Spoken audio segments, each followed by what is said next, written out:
بسم اللہ الرحمن الرحیم۔ حضرت صلی اللہ علیہ وآلہ وسلم نے فرمایا، اللہ تعالیٰ قیامت کے دن اسی طرح جیسے ہم دنیا میں جمع ہوتے ہیں مومنوں کو اکٹھا کرے گا۔ وہ گرمی وغیرہ سے پریشان ہو کر کہیں گے، کاش ہم کسی کی سفارش اپنے مالک کے پاس لے جاتے تاکہ ہمیں اپنی اس حالت سے آرام ملتا۔ چنانچہ سب مل کر آدم علیہ السلام کے پاس آئیں گے، ان سے کہیں گے، آدم آپ لوگوں کا حال نہیں دیکھتے، کس بلا میں گرفتار ہیں۔ آپ کو اللہ تعالیٰ نے خاص اپنے ہاتھ سے بنایا اور فرشتوں سے آپ کو سجدہ کرایا اور ہر چیز کے نام آپ کو بتلائے، ہر لغت میں بولنا بات کرنا سکھلایا۔ کچھ سفارش کیجئے تاکہ ہم کو اس جگہ سے نجات ہو کر آرام ملے۔ کہیں گے میں اس لائق نہیں۔ ان کو وہ گناہ یاد آ جائے گا جو انہوں نے کیا تھا، ممنوع درخت میں سے کھانا۔ مگر تم لوگ ایسا کرو، نوح علیہ السلام پیغمبر کے پاس جاؤ، وہ پہلے پیغمبر ہیں جن کو اللہ تعالیٰ نے زمین والوں کی طرف بھیجا تھا۔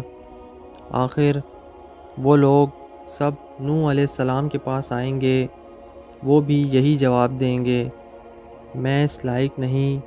اپنی خطا جو انہوں نے دنیا میں کی تھی یاد کریں گے۔ کہیں گے تم لوگ ایسا کرو، ابراہیم پیغمبر کے پاس جاؤ جو اللہ کے خلیل ہیں، ان کے پاس جائیں گے، وہ بھی اپنی خطائیں یاد کر کے کہیں گے میں اس لائق نہیں۔ تم موسیٰ علیہ السلام پیغمبر کے پاس جاؤ، اللہ نے ان کو تورات عنایت فرمائی، ان سے بول کر باتیں کیں۔ یہ لوگ موسیٰ علیہ السلام کے پاس آئیں گے، وہ بھی یہی کہیں گے، میں اس لائق نہیں۔ اپنی خطا جو انہوں نے دنیا میں کی تھی یاد کریں گے۔ مگر تم ایسا کرو، عیسیٰ پیغمبر کے پاس جاؤ، وہ اللہ کے بندے، اس کے رسول، اس کے خاص کلمہ اور خاص روح ہیں۔ یہ لوگ عیسیٰ علیہ السلام کے پاس آئیں گے، وہ کہیں گے میں اس لائق نہیں۔ تم ایسا کرو، محمد صلی اللہ علیہ وآلہ وسلم کے پاس جاؤ، وہ اللہ کے ایسے بندے ہیں جن کی اگلی پچھلی خطائیں سب بخش دی گئی ہیں۔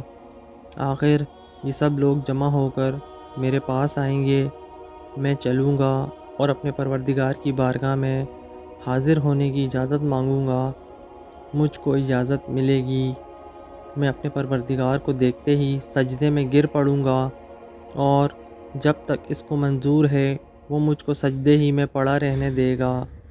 اس کے بعد حکم ہوگا، محمد صلی اللہ علیہ وآلہ وسلم اپنا سر اٹھاؤ اور عرض کرو، تمہاری عرض سنی جائے گی، تمہاری درخواست منظور ہوگی، تمہاری سفارش مقبول ہوگی۔ اس وقت میں اپنے مالک کی ایسی ایسی تعریفیں کروں گا جو وہ مجھ کو سکھا چکا ہے یا سکھلائے گا، پھر لوگوں کی سفارش شروع کر دوں گا۔ سفارش کی ایک حد مقرر کر دی جائے گی، میں ان کو بہشت میں لے جاؤں گا، پھر لوٹ کر اپنے پروردگار کے پاس حاضر ہوں گا اور اس کو دیکھتے ہی سجدے میں گر پڑوں گا، جب تک پروردگار چاہے گا مجھ کو سجدے میں پڑا رہنے دے گا۔ اس کے بعد ارشاد ہوگا، محمد اپنا سر اٹھاؤ، جو تم کہو گے سنا جائے گا، اور سفارش کرو گے تو قبول ہوگی۔ پھر میں اپنے پروردگار کی ایسی ایسی تعریفیں کروں گا جو اللہ نے مجھ کو سکھلائیں یا سکھلائے گا۔ اس کے بعد سفارش کر دوں گا، لیکن سفارش کی ایک حد مقرر کر دی جائے گی، میں ان کو بہشت میں لے جاؤں گا، پھر لوٹ کر اپنے پروردگار کے پاس حاضر ہوں گا، اس کو دیکھتے ہی سجدے میں گر پڑوں گا، جب تک پروردگار چاہے گا مجھ کو سجدے میں پڑا رہنے دے گا۔ اس کے بعد ارشاد ہوگا، محمد اپنا سر اٹھاؤ، جو تم کہو گے سنا جائے گا، اور سفارش کرو گے تو قبول ہوگی۔ پھر میں اپنے پروردگار کی ایسی تعریفیں کروں گا جو اللہ نے مجھ کو سکھلائیں یا سکھلائے گا۔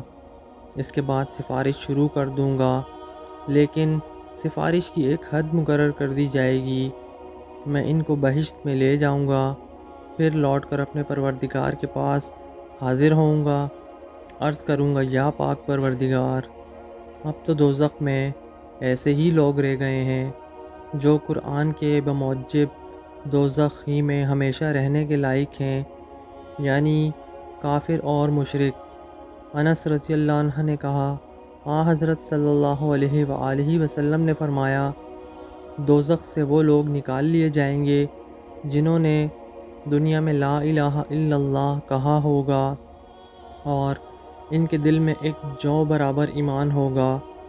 پھر وہ لوگ بھی نکال لیے جائیں گے جنہوں نے لا الہ الا اللہ کہا ہوگا اور ان کے دل میں گیہوں برابر ایمان ہوگا۔ گیہوں جو سے چھوٹا ہوتا ہے۔ پھر وہ بھی نکال لیے جائیں گے جنہوں نے لا الہ الا اللہ کہا ہوگا اور ان کے دل میں چیونٹی برابر یا بھنگے برابر ایمان ہوگا۔